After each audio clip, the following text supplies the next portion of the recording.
जय माताजी जय गजानन। अमे आव्या छीए नलखेड़ा गाम मध्य प्रदेश अने बगलामुखीना धाम।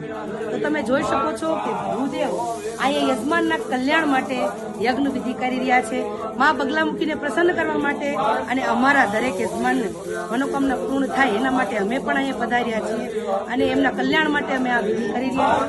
तमे जोई शको छो भूदेव बगलामुखीना मंत्र द्वारा कहेवाय ने के आपणे बगलामुखीना यज्ञनुं घणी औषधिओ होमवामां आवे छे, जेम के मरचा होय, काजू बदाम होय ने लाट एवी औषधिओ होय छे जे तमने खबर पण न होय। ते काले मैं विडियो मूक्यो तो बधी औषधिओ आपणे माताजीने प्रसन्न करवा माटे अर्पण करवामां आवी हती। तो चालो तमने हूँ दर्शन करावुं। अहींया यज्ञ अमे करी रह्या छीए। भूदेव बगलामुखीना मंत्र बोलीने माताजीने प्रसन्न करी रह्या छे। तो चालो।